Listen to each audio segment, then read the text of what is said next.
అందరికీ నమస్కారం. ఈరోజు మనం చిరంజీవి గారి సినీ చరిత్రలో వీర మాస్ చిత్రం అంటే గ్యాంగ్ లీడర్, అంటే మాస్ హిట్ ఇది సినిమా. గ్యాంగ్ లీడర్ యంగ్స్టర్స్ని ఉర్రూతలుగించింది. అంటే చిరంజీవి లుక్ కానీ, ఆ సినిమాలో పర్ఫార్మెన్స్ కానీ, ఆ సినిమాలో స్టోరీ కానీ అసలు ఒక లెవెల్లో ఉంటుంది.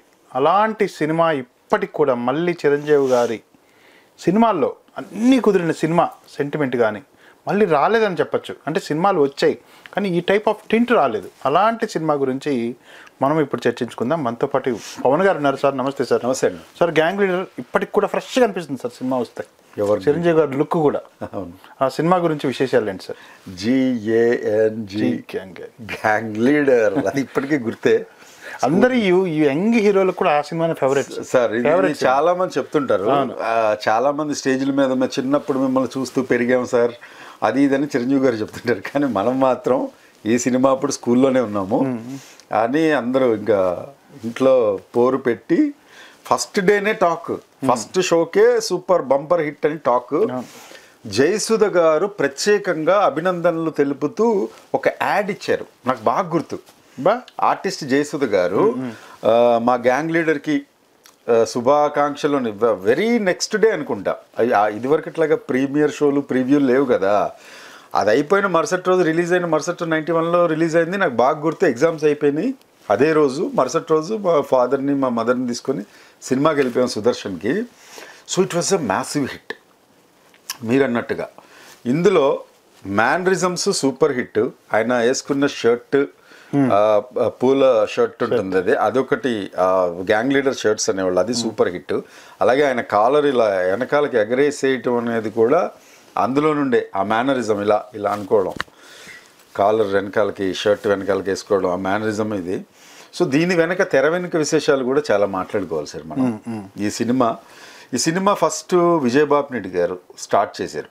అంటే స్టార్ట్ చేసి ఆయన కథ రాసుకున్న తర్వాత, ఆయన తెలుసు కదా, మగ మహారాజు, ఖైదీ నంబర్ 786, ఈ సినిమాలన్నీ చాలా సినిమాలు తీశారు చిరంజీవి గారితో. ఆయన వెళ్ళి ఫస్ట్ స్టోరీ చెప్పారట చిరంజీవి గారికి. చెప్తే ఇలాంటివి చాలా వచ్చాయి కదా మనకి, వద్దులే అని అంత ఇంట్రెస్ట్ చూపించలేదు చిరంజీవి గారు. నేను తెలుసుకున్న విషయాలు ఇవన్నీ, సబ్జెక్టు కరెక్షన్. అది బయటికి వచ్చిన తర్వాత ఆయన ఎందుకో పరచూరి గోపాలకృష్ణ గారిని, పరచూరి బ్రదర్స్ని కలిసిన తర్వాత, ఇట్లా నేను చిరంజీవి గారికి ఒక సినిమా చెప్పాను బట్ ఆయన ఇప్పుడు వద్దులే ఇది కాదన్నారంటే, ఆయన చెప్పండి స్టోరీ చెప్పండి అన్నారట బ్రదర్స్ ఇద్దరు. బాపినీడి గారు, విజయబాపినీడి గారు, వాళ్ళిద్దరికి స్టోరీ చెప్పి ఇలా ఇలా అంటే, ఓకే అండి నేను కొంచెం రీరైట్ చేసుకుంటాం దీన్ని, ఒక 4 days టైం ఇవ్వండి అని చెప్పి విజయబాపినీడి గారితో చెప్పి కొన్ని సీన్స్ స్టోరీ ఎలా అంటే అదే సేమ్ స్టోరీ బేస్ లైన్ అదే, దానిలో కొన్ని అద్దారనమాట. వాళ్ళు కొన్ని మెరుపులు యాడ్ ఆన్ చేశారు, కొన్ని స్పార్క్స్ యాడ్ ఆన్ చేశారు సినిమాలో. చేసి ఇది చిరంజీవి గారికి ఫోన్ చేసి, ఏమంటే విజయబాపినీడి గారు మీకు చెప్పిన కథని మేము ఒకసారి మీతో చెప్పాలనుకుంటున్నాం అంటే, చిరంజీవి గారు ఆశ్చర్యపోయి, అదేంటి నేను ఆల్రెడీ వద్దన్నాను కదా సినిమా ఎందుకులంటే, లేదు ఒకసారి వినండి, ఒకసారి ఇంప్రూవైజ్ చేశారు వాళ్ళు. ఇంప్రూవైజ్ చేసి నా స్టోరీ అండి వినండి అని ఇంప్రూవైజ్ చేసిన తర్వాత ఆయన ఇమ్మీడియట్గా ఓకే అన్నారు. అలా ఇంప్రూవైజ్ చేసిన వాటిల్లో సత్యనారాయణ గారి క్యారెక్టర్ ఒకటి వచ్చింది, విజయశాంతి గారి ఫ్లాష్ బ్యాక్ ఉంటుంది, అంటే విలన్ రావుగోపాలరావు గారి కూతురు అనే క్యారెక్టర్ ఉంటుంది, అదొకటి.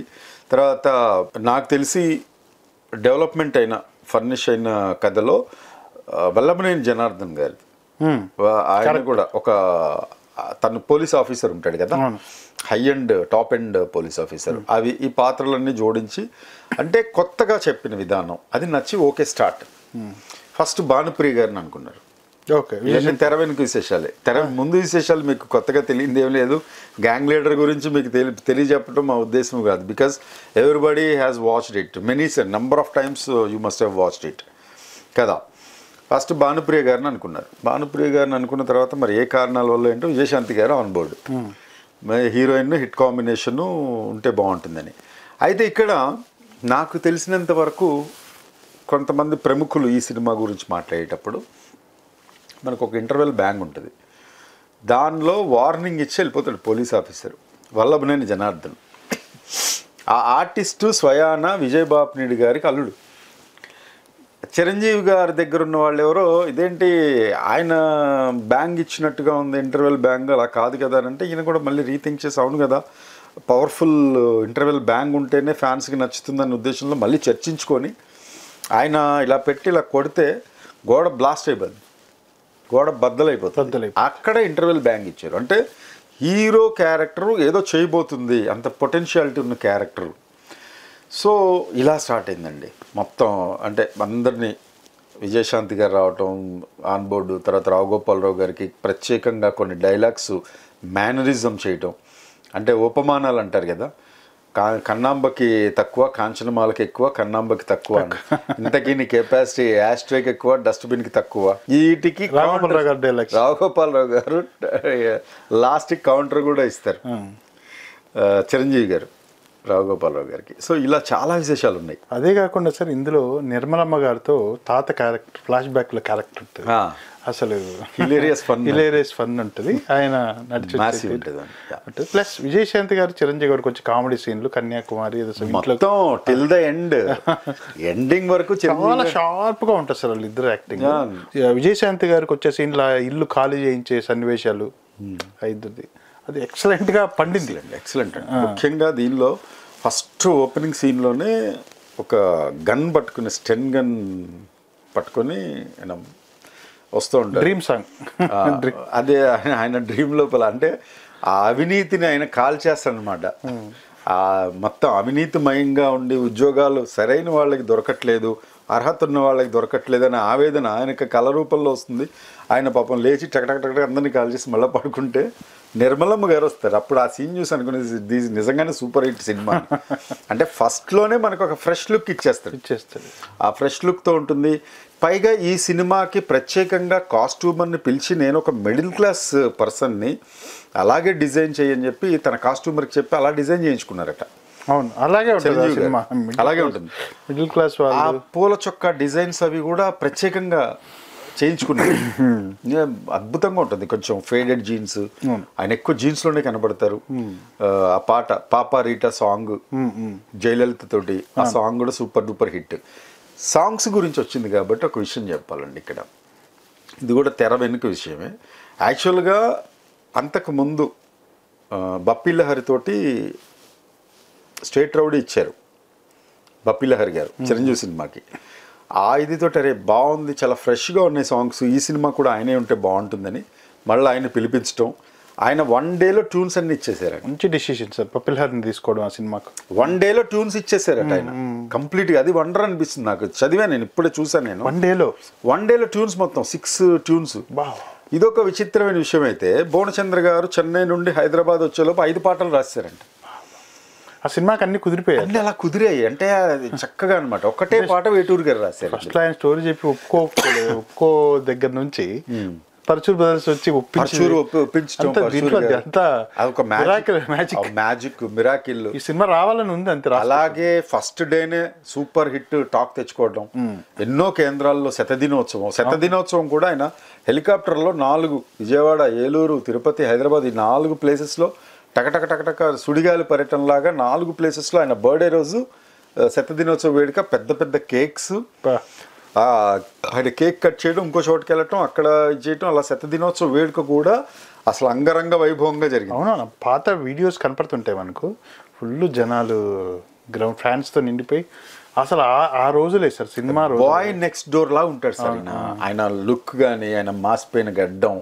ఆ చిరంజీవి గారు అంటే గ్యాంగ్ లీడరే గుర్తొస్తుంది. ఆ మాసివ్ లుక్, ఆ మాస్ లుక్, చేయి చూసే అంత రఫ్గా ఉందన్న డైలాగు ఇలా పెట్టి ఆయన వెనకాల షర్ట్ వెనకాలకి వేసుకుని చేయటం, ఆ మేనరిజమ్స్, పైగా బప్పిలహరి గారి మ్యూజిక్, దానికి తగ్గట్టు ఆయన స్టెప్స్. ఫస్ట్ స్టెప్ తోటి అందరినీ ఫ్లాటే, ఫస్ట్ సాంగ్ స్టెప్స్ తోటి పాపా రీటా GANG గ్యాంగ్ లీడర్. ఇక అక్కడి నుంచి ఇంకా ఏం చెప్పాలి, ఇలా గ్రాఫ్ ఇలా పెరుగుతూ వెళ్తుంది టిల్ ద ఎండ్. అయితే ఇందులో మురళీమోహన్ గారి బదులు కృష్ణరాజ్ గారిని అడిగారట అన్నయ్య క్యారెక్టర్. ఎందుకు కుదరలేదు, కుదురుండకపోవచ్చు డేట్స్ కానీ వాటి. కానీ మురళీమోహన్ గారి కాంబినేషన్ సెట్ అయింది సార్, బాగుంది, చాలా బాగుంటుంది. ఆయన నిజంగానే ఒక మిడిల్ క్లాస్ అన్నయ్య, బాధ్యత, కుటుంబ బరువు మోస్తున్న బాధ్యత. అలాగే శరత్ కుమార్ని తమిళలోంచి తెచ్చుకున్నారు, ఆ ఫ్రెష్ లుక్ సరిపోయింది వీళ్ళిద్దరి మధ్య. యాక్చువల్గా వీళ్ళిద్దరి కాంబినేషన్లో సెకండ్ మూవీ సార్ ఇది. చిరంజీవి గారు ఫస్ట్ ఆయనకి స్టూవర్ట్పురం పోలీస్ స్టేషన్లో విలన్ రోల్ అనమాట ఆయన, శరత్ కుమార్. ఫస్ట్ కాంబినేషన్ అది. సెకండ్ సినిమాలో పాజిటివ్ క్యారెక్టర్ వీళ్ళ అన్నయ్య. కరెక్ట్గా స్టూవర్ట్పురం రిలీజ్ అయిన తర్వాత గ్యాంగ్ లీడర్ రిలీజ్ అయింది. అందులో లుక్ ఇందులో లుక్ చాలా వేరియేషన్ ఉంటుంది చిరంజీవి గారిలో. ఇందులో అసలు అద్భుతం అసలు గ్యాంగ్ లీడర్ సినిమాలో ఇన్ని విశేషాలు ఉన్నాయండి సినిమా నిండా. చెప్పుకుంటా పోతే ప్లస్ సినిమాలో 4 ఫ్రెండ్స్ ఉంటారు సార్ చిరంజీవికి, వాళ్ళు కూడా మంచి ఆర్టిస్టులు. వాళ్ళ మధ్యలో కూడా ఇది ఉంటాయి ట్విస్టులు కానీ, మురళీమోహన్ గారిని చంపినప్పుడు అదంతా ఇది కానీ. యాక్చువల్గా మురళీమోహన్ గారిని చంపినప్పుడే ఫస్ట్ విజయబాబు నాయుడు గారు రాసుకున్న కథలో వీళ్ళు చూస్తే ఈ గ్యాంగ్ని కూడా చంపేస్తారట చూసిన రోజు స్పాట్లో. ఎందుకంటే విలన్స్ చాలా క్రూరంగా ఉంటారు కదా. గజ అనే విలన్ ఉంటాడు, రావుగోపాలరావు గారి తమ్ముడు. తను తమిళ ఆర్టిస్టు, తన పేరు ఏదో ఉంది, మనిషి నేమే ఉంటుంది తన పేరు కూడా. సో తను అక్కడే స్పాట్లో చంపేస్తే మళ్ళీ పరుచూరి గారు చేతికి వచ్చిన తర్వాత అసలు మరి వాళ్ళని చంపేస్తే గ్యాంగ్ లీడర్ అనే అర్థమే ఉంటుంది. సరే వాళ్ళని ఎండింగ్లో క్లైమాక్స్లో చూద్దాము అని చెప్పేసి ఎండింగ్లో వాళ్ళని చంపినట్టు చూపెట్టాడు. అది కూడా వాళ్ళకి ఉద్యోగాలు ఇస్తామని పిలిపించి దీని లోపల. ఇంకోటి ఏంటంటే అండి, సీరియస్ టర్న్ తీసుకుంటుంది సినిమా. ఇదంతా ఎస్ సినిమా క్లైమాక్స్కు మంచి ముగింపు దశకు చేరుకుంటుంది సినిమా. ప్రతి దాంట్లోనూ ప్రతి సీన్ టు సీన్ సినిమాని ఎంగేజ్ చేసుకుంటే ప్రతి క్యారెక్టర్ కూడా అండి మీకు చూసుకోండి మీరు, ప్రతి క్యారెక్టర్లో చిన్న క్యారెక్టర్లో కూడా చాలా ఇంపార్టెన్స్ ఉంటుంది.